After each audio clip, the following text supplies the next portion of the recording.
And I'm going to get started. All right. Well, welcome to the power of play in early childhood. Really quick, if you will just share a childhood game or play activity that helped you learn something important in the chat. It could be academic, it could be social, or it could be a life skill. And so share a childhood game or play activity that helped you learn something important. And so I'm going to share mine while you're thinking and typing out. So I don't know if you remember playing the red light, green light game. And so when somebody was a leader and they called red light, you had to freeze, and then green light, you could run as fast as you can. And the first person that touched that leader got to be it, and everybody started over. And so we could run towards that finish line really quick, and then freeze whenever they said something. They said red light. And so what I learned is that game actually taught me impulse control, how to pay attention, to listen to those auditory clues, and follow those important directions. All those critical skills that help and success, help a child to be set up for success. So that is one of those fun games that even though it looked like children were playing, they were actually learning critical skills moving forward. So let's see.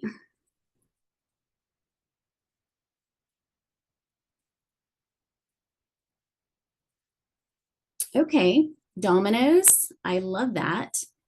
Simon says Twister. It's fantastic. Red Rover. That was one of those other games that you wanted to be picked on the team, the right team. Bingo with different topics. Yes, absolutely. 7-Up. I love that. Monopoly. The red light, green light. The jump rope, perseverance. Absolutely. Those are great. Thank you so much for sharing. And that really puts us in that mindset of how important play is in early childhood or throughout our lives. Okay, so let's see if I can. All right, so we're gonna skip this. Okay, and so for those of you that don't know me, I'm Yvonne Rossiter. I'm one of the 2 early childhood specialists here at the State Department of Education. I taught for 15 years prior to this role. And so the littles really have a special place in my heart. I taught pre-K, kindergarten, first grade. And then I found my team, which we all know how important it is to have a great team. So when I found my team in first grade, that's where I stayed. So let's dig right into our objectives. And so throughout this presentation, we're going to talk about understanding that role of play in early childhood. We'll explore how play supports that development across all of those domains in our space, our little space. We'll look at some research-based types of play and how you can align that playful learning experience with our Oklahoma academic standards through intentional planning.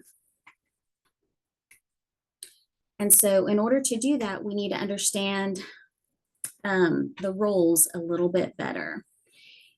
And so as we talk about those roles, we want to talk a little bit about, Deanna, that's okay. Just hopefully it comes back. The internet comes back a little bit better for you. So as we talk about the roles, we want to talk a little bit more about what is play-based learning. And so play-based learning is that intentional approach where children engage in meaningful hands-on activities that feel like play to them. So while educators thoughtfully design and guide these experiences to support that specific learning goals, it's not just free time. It's that purposeful play where learning happens naturally through that exploration and that discovery and that interaction.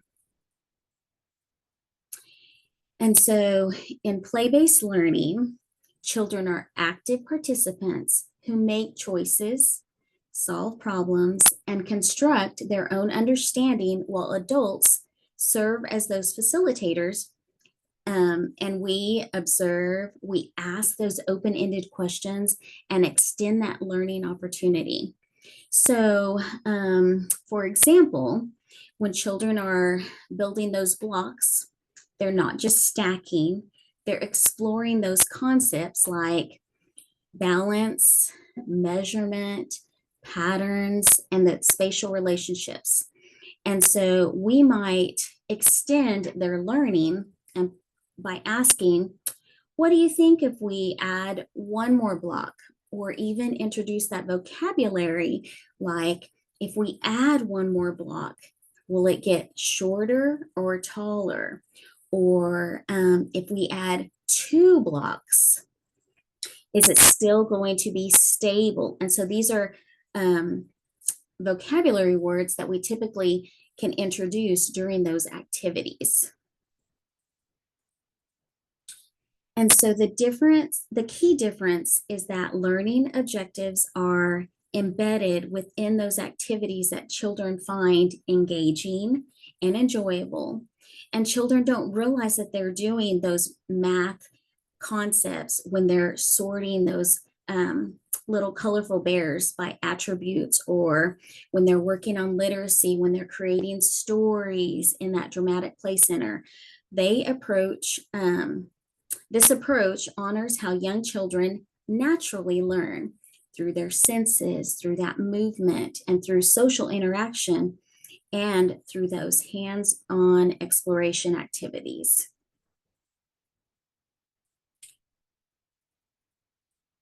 Let's see. So research does show that children learn best through play. It's not just a fun activity. It builds neural pathways, enhances social understanding, and it supports that academic success. Play is essential to healthy development of each child. And play-based learning respects those children's developmental stages while meeting those academic standards, creating a joyful learning experience that builds both foundational skills and a lifelong love of learning.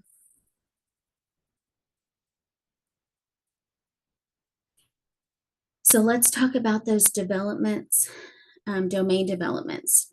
So again, we're consistently demonstrating the opportunities for play as a comprehensive learning vehicle, naturally integrating those multiple developmental domains as children engage in meaningful activities that build that cognitive skills through those problem solving, social skills through peer interaction, physical abilities through movement, and language development through that rich conversation and vocabulary expansion. So when children do participate in this play experience, they strengthen those neural pathways across all of these developmental domains, making it one of the most efficient and effective approaches for supporting that growth in early childhood education. And so let's talk a little bit about exploring that role a little bit more. We're going to explore it just quickly in each of these domains. So when we talk about cognitive development and play together through those playful experiences like building blocks, playing memory games, and navigating those social conflicts, children naturally develop that executive function skills of working memory, that cognitive flexibility, and that self-control that are essential for their academic success. And then we want to incorporate that physical development and play. So physical development includes those gross motor skills like climbing, jumping, and then fine motor skills like drawing or lacing up their shoes. Play supports that whole body development.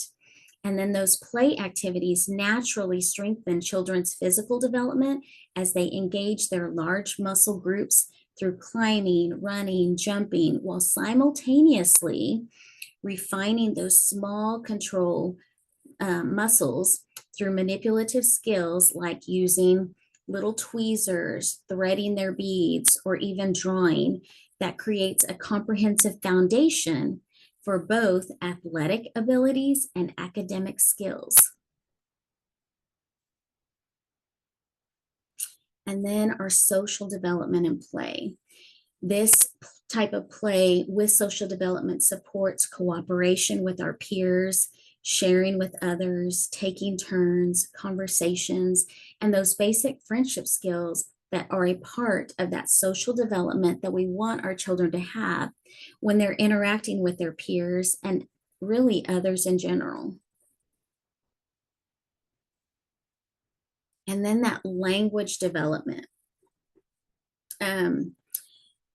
They're connected, that vocabulary development and play, it's deeply connected to language growth as children learn new words through meaningful interactions, especially during play when they naturally engage in those conversations, maybe storytelling, problem solving.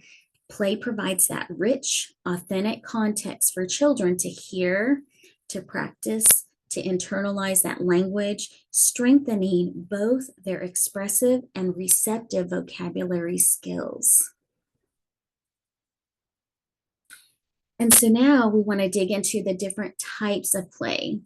So here is a picture of the continuum for play-based learning. And if you'll look on the left, it's more child-directed activities, which is free play and inquiry play. And then you have more of a collaborative play in the middle. And then to the far right is educator directed. And so this continuum kind of just shows the different types of play that we're going to talk a little bit more about. And let's see. There we go. All right, so our very first one is free play. This is completely child-directed with minimal adult interaction. This allows children to follow their interest and make their own choices. So in free play, children make choices about what, how, and with whom they play. And this autonomy kind of fosters that internal motivation. So free play creates that authentic context for children to practice those skills naturally. And so while us as adults don't direct the free play, we can thoughtfully provide that children might incorporate these different activities into play. And so then our next one is inquiry play. So this is driven by those children's questions and their curiosity. So in inquiry play, children investigate topics of interest through exploration, discovery. And we can define inquiry play as exploratory activities that stem from children's genuine questions about the world. This type of play builds that critical thinking and research skills as children seek answers to their own questions.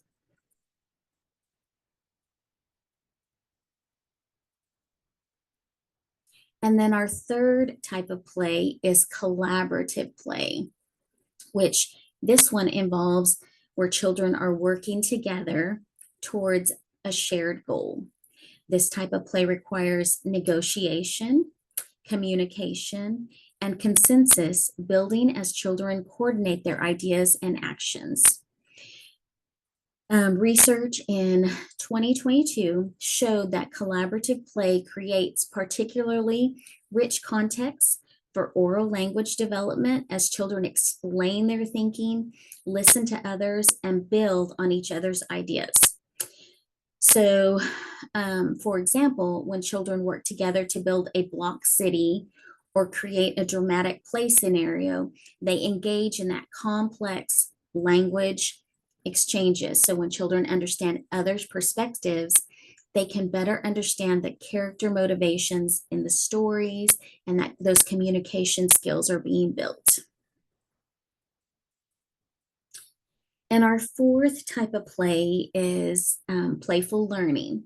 This involves that intentional learning experience with those playful elements. Playful learning is guided by specific learning objectives, but it maintains that key characteristics of play: choice, engagement, and joy or happiness. So, playful learning balances child choice with teacher guidance. So, for example, we might set up a grocery store in the dramatic play area to teach specific math and literacy concepts. But children still have that choice in how they engage with those materials. Playful learning creates that joyful context for targeted skill development, making learning meaningful and engaging. And then our fifth and final type of play is learning through games. And I think this one is probably the easiest for teachers to incorporate if they've never used play in the classroom before, whenever they're trying to bring in the play aspect to their classroom. This involves that rule-based activities with those clear objectives. Games combine structure with playful engagement, making them particularly effective for developing specific skills through that repeated practice. And games create that context where children willingly practice skills they might otherwise find boring, repetitive, or tedious. And so, for example, a simple board game where players read sight words before moving their little player piece can provide that meaningful practice with word recognition. Games also promote turn taking, following directions, and that social interaction, all important skills for learning. I know that if I ask a student to repeatedly read sight words over and over in the same sight words, a lot of times they'll say, okay, I'm done. They may have a meltdown. They may get upset, or they may not even try. But if I put it into a game where they're having to repeat those sight words over and over in order to move their little piece, it's going to make a big difference. And they're more willing to do that. Okay, so let's talk about adding play into different subject areas. So our very first one is going to be language and literacy through play. So when children play, they narrate, listen, and expand vocabulary. That print-rich environment enhances that literacy through signs, labels, and storytelling props. If you add a book into your centers, that would be an easy way to incorporate literacy. But we need to remember that we have to teach those children how to use those books when we add it into our centers. If we don't teach them how to use a book to look for those vocabulary words, look to gain more knowledge about a certain subject or activity, they're just going to see the book in that center and just leave it alone. So we have to make sure that we are setting an example, looking at the books, opening it up, carrying that conversation with them. Oh, let's discover a little bit more about elephants, and kind of look through the book about elephants so that you can show them how to use a book to gain information. And then when we talk about math and play together, math is embedded in everyday play: measuring ingredients and pretend cooking, sorting, coloring, counting jumps, counting different things, adding, subtracting. It's authentic and it's meaningful. And then science. Science emerges through that curiosity and exploration. Children can ask those questions, make predictions, and test those ideas through hands-on discovery.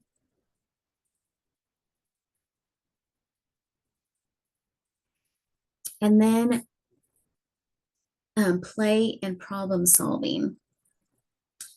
Problem solving is naturally embedded in play. Children encounter challenges and work through them using that creativity, that logic, and that teamwork.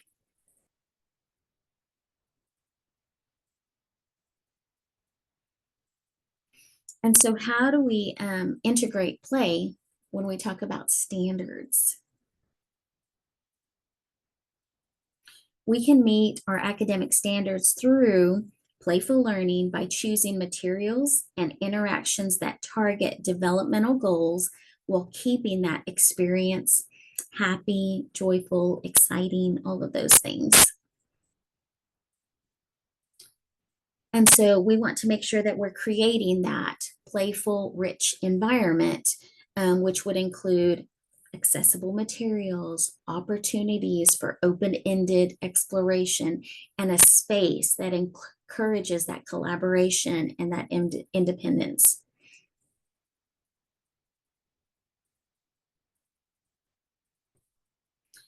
And when we talk about our role as an educator, we have such a critical role in play. We can incorporate observation and that gentle guidance. We can extend learning, making intentional connections through those academic concepts. And then communicating that value of play, because it's not just play. Play is intentional learning. It is learning of all things. And so parents and our stakeholders need to see that power of play. Communicating with them that play is learning, and it's not just, a fun pastime or just activities that they're doing, that there is a purpose. And assessing play is about watching and listening. Those tools include those anecdotal notes, which are like brief written observations of a child's behavior or their actions, that photo documentation, and even a checklist that would align with the developmental goals. Teachers can observe students during regular classroom activities or centers. And as an educator, we can observe those students' growth and that behavior through observational assessments in their natural environment. And this would be an authentic way to assess a student without that anxiety it might create when you're testing a student one-on-one, pulling them over and putting them on the spot.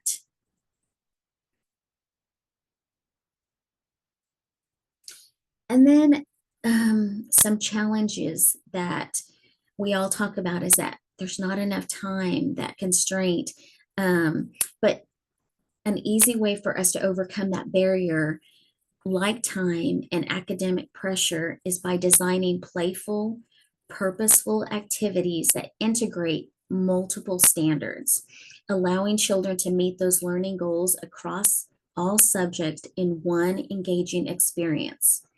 Providing that ongoing education and clear communication about the value of play helps shift that mindset and build support among everyone, every stakeholder, parents, colleagues, families, the children themselves. And then play builds that attention span, those reasoning skills, and that language comprehension. So, through these playful experiences, children engage in tasks that activate neural pathways, promoting that executive functioning and healthy brain development grounded in neuroscience.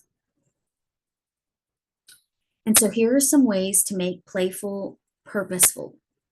Rotate those materials with intention. Add literacy to your centers. um, embed those standards into engaging themes, incorporate multiple standards in one center so that you can observe multiple things at once. And then allowing that time. I used to rotate my centers and give them about 20 minutes, but when I could, a little bit longer was always so much better because they were able to dive in just a little bit deeper. And so let's just take a moment to reflect. And so what changes can you make tomorrow to incorporate play? Can you add that into the chat? Or what changes are you going to make? Think.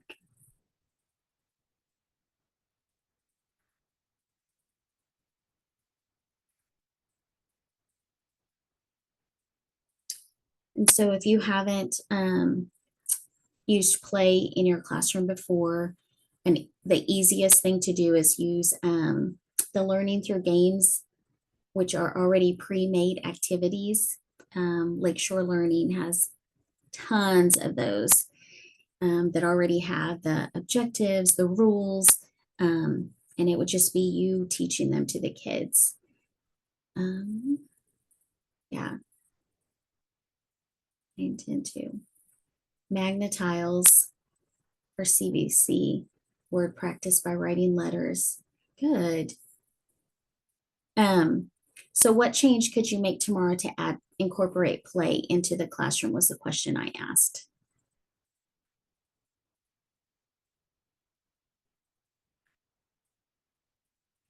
And so Elizabeth said, in my music room, things were much easier if they were approached through play. We played endless games that were actually learning. It was just disguised as play. Absolutely. It was something that gave ideas for games. Very good.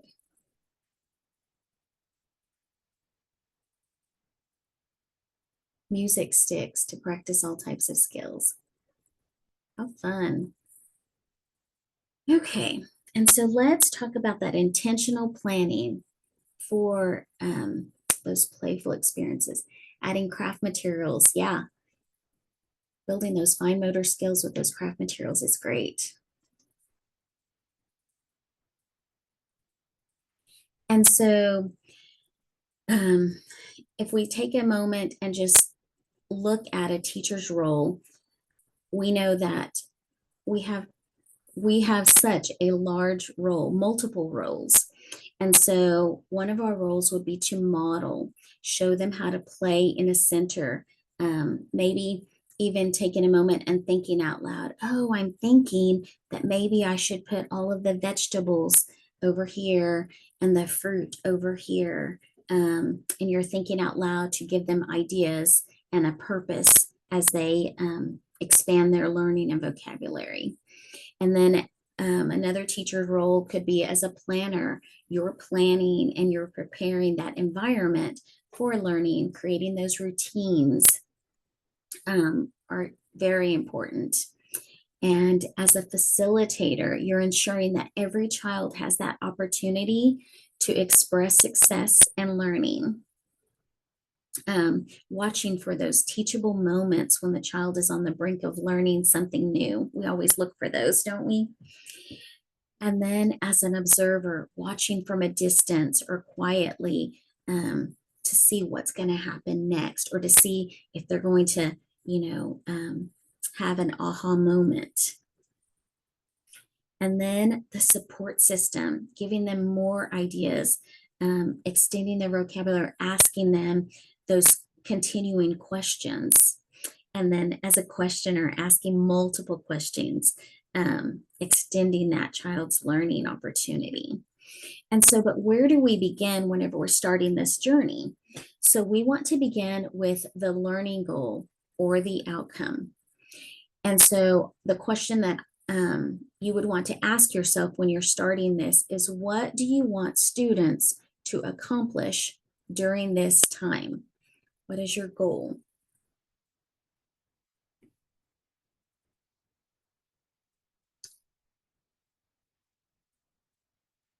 And then the Oklahoma academic standards are a high quality set of learning goals.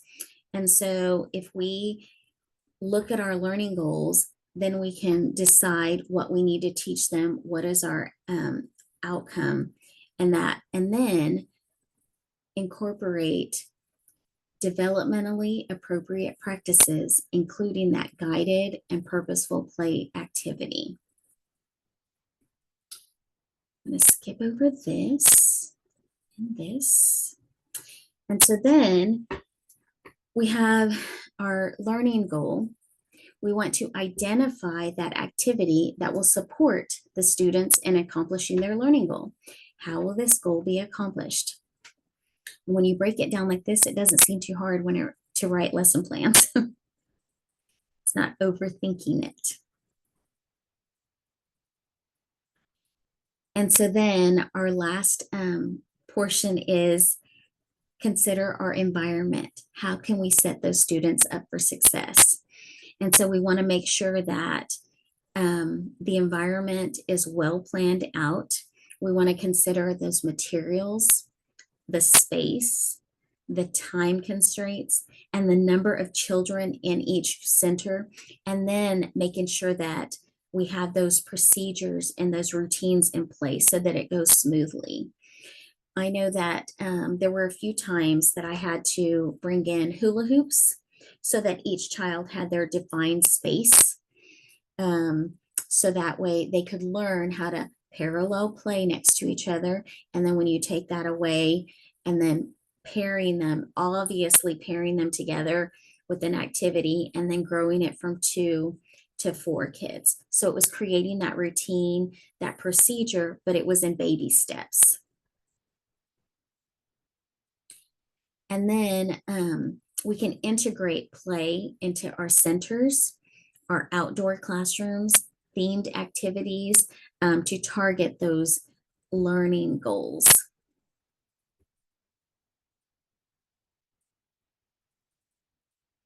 So then we would use play intentionally by connecting it to our standards, to our activities, and balancing that direct instruction with exploration and inquiry. And so play is not a break from learning. It's how children learn. When it's structured, it meets both that developmental and academic needs. It can be intentional and rigorous, but play is so important for our children's learning.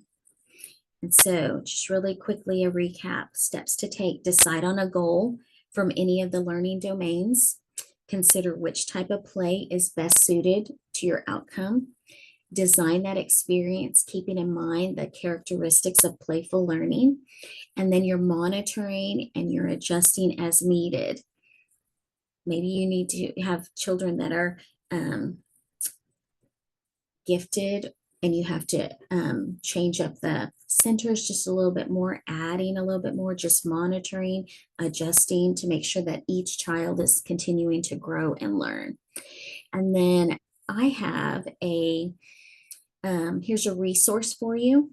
If you want to snap a picture of this, you can go to the bit.ly on your computer later. And this has all kinds of learning activity games that have an objective with them. And they're not just in pre-K or kindergarten, they're all the way, I want to say up to 9th grade. And so there's all kinds of activities in there that incorporate play, but it's purposeful play. So I'll give you just a second to make sure you take a picture of that. Thank you, Liz, for putting a link in there. And so let's take just another moment to reflect how to use play if you already use it in your classroom, and what would be a new idea you'll try this upcoming school year.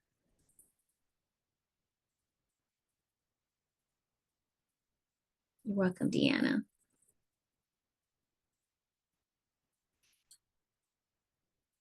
And then for our final thoughts, play is absolutely essential. It's not an option, and it supports that whole child development.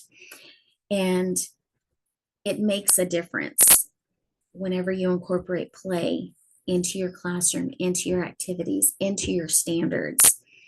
And it stays with them. It sticks with them a lot more than just that surface learning opportunity where they're just hearing that information all the time. It gives them a way to connect the information that they need to learn to something that they're going to remember. And it really does make a difference. And with that, thank you so much. Do you guys have any questions? And